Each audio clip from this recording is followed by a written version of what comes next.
Let's make an 80s rocker Halloween costume. So for this Halloween costume, I wanted to use fabrics that I already had or thrifted some materials. So I got this really fun printed fabric in a mystery box that I'm gonna make a skirt out of. I want the skirt to be very form-fitted and almost exactly on the body. So all I'm gonna do first is kind of fold this over so that I can get what would look like a waistband, and I'm gonna take a seam all the way across.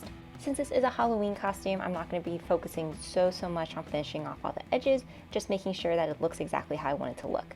So as you can see, when I put this on my dress form, the top is not form fitted at all and the bottom is not as much either. So what I'm going to do is I'm going to use some chalk and just kind of mark where I want to take this in, so almost tailoring it. And then I'm also going to be adding some darts at the top. That way it just really brings it very close and form fitted to the body, so just draping how I want the skirt to look. I did also cut off a little bit so that it wasn't as long, and then there'll be another step where I take that hem at the bottom. But my next step was just to kind of sew everything into place.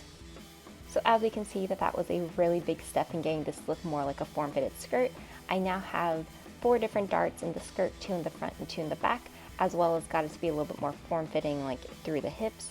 So what I'm going to do now is really focus on the back. As you can tell, I just kind of folded this over, didn't know how tight I would want it to be, and I have all this extra fabric. So I am going to go ahead and just sew this down so that these flaps are not up like this anymore, and basically make it so that you wouldn't be able to see the raw edge. And then most likely what I'm going to do is actually just use some snaps to close this off. Again, since it is a Halloween costume, I don't need to worry about wearing it for a super long-term amount. A zipper would probably be the best option here, but when I was making it, I didn't have any zippers. So I'm just going to go ahead and take a straight seam all the way down so that those 2 flaps are now more secure. So this is now what the skirt looks like. Again, looks very similar to before, but when we look at the back, you will be able to see that the back is slightly changed. Here it is, and what I did was I added 2 snaps, so one at the top and then kind of one about halfway down, and that's what's holding it in place. Now what I need to do is focus on the hem at the very bottom, so I'm just going to take a rolled hem like I've done many times before to just finish this off. And here is what my skirt looks like. It came out exactly like I was thinking it was going to. It looks so cute, looks so fun. It really has that like kind of rocker vibe that I was hoping it would have. So now it's time to focus our attention on the shirt. So since I do not want to buy a pattern for this, I am just going to use a shirt that I already have that I know that fits, and then slightly adjust it. So I'm using 3 layers of a white chiffon, so that's why I have 3 layers, is because it would be see-through, and I'm just going to start focusing on tracing out the shirt. So first is going to be that main body portion of it. So I am going to be adding elastic so that it will be more form-fitted and will fit better than just using kind of chiffon on its own. So I'll kind of show you as we go along how that's going to work out. But it was his first time to cut out the shirt following the pattern of that other shirt. Next, I started working on the sleeves. So for this, I just folded the chiffon in half and then kind of traced out more of a sleeve shape. I want these to be more off the shoulder, as I feel like that was a big 80s style. And then I'm going to be adding 3 little pockets almost of where I'm going to be putting elastic. So I'm going to be adding these little channels. There's probably going to be 4 of them in total, and they will be kind of going up the arm to kind of give it more of a fun, flowy, kind of bubbly look. So very similar to how you would have seen back in the 80s. So I just need to now go through, pin up where I want these to go so that I can then sew them in place so that the elastic will be able to have a channel to go into. I also went ahead and added a channel at the top. So I'm just pinning this all the way over, and then I'm just going to take a seam all the way through to hold those channels in place. So this is what my sleeve currently looks like. It really has that fun feel that I think is going to look really great when we add the elastic to it.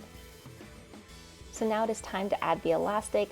All I did was measure it against my own arm, and then in the 3 different places I was hoping to put it. So it was very simple to do, and then I just kind of pulled it through the shirt using a safety pin and then pinned it in place. So again, very simple process, and I did this for each of those channels so that it would have the elastic in it. And then I also pinned up the side of the shirt. So basically this is just going to be one continuous sleeve. And then I repeated this for the second side as well. So again, making this very simple to sew, just that one seam all the way up for both sides. And then you would have your sleeves complete. So again, just taking a straight stitch all the way through. So this is sort of a sneak peek into what I wanted to end up looking like, as I do want to make a denim vest. But as you can see, I'll have the sleeves kind of hanging off the side, so they'll be off the shoulder. And I think that these sleeves will look perfectly with it. So you can see they have that fun bubble effect. And I think it will look really cool when you have all of this together. So now it was time to focus on the main construction of the top now that the sleeves are done. So I folded this all over in half, and I'm just going to take 2 seams up either side so that I can start to remove some of those raw edges. The cat was not as amused with this project. But once I had those 2 done, now it was really time to start focusing on how I wanted to construct this. So the reason I took those seams was because I had a lot of material and I wanted to be sure that the shirt was not see-through. So I'm going to go ahead and start making those channels just like I did before for the elastic to go into. So I'm going to have one at the top, one in the middle, and then I started out thinking I was going to have one at the bottom, but then I skipped that, so I ended up just kind of doing 2 channels, one at the top and then one at the middle, and then the bottom's going to be very flowy. So once I had that done, I went ahead and just took a straight seam all the way across.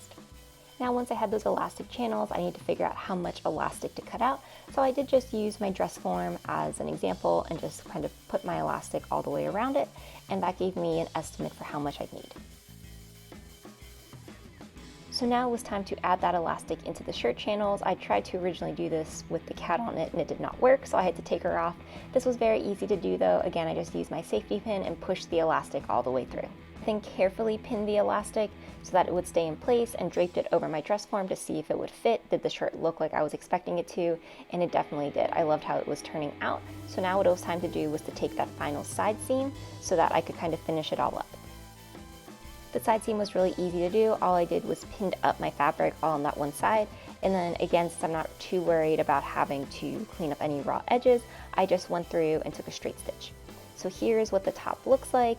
It looks so fun. I really do like how it has the multiple layers at the bottom. I think I'm going to add a third since there is 3 layers of the chiffon. I'm just going to cut it through so that I'm not really worried too much about if it starts to unravel since it is a Halloween costume, but just make it look a little bit more fluffy and kind of having like a fun ruffly effect, as I think if you can have ruffles then you definitely should add them to the shirt, and with this material it definitely was something that could have ruffles. Then the last step was to attach the sleeve to the shirt, so all I'm going to do is kind of take a very slight seam to attach both sleeves on either side, taking a straight stitch.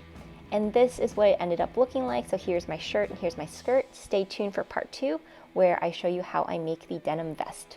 Thanks, and I hope you enjoyed. Be sure to like, comment, and subscribe.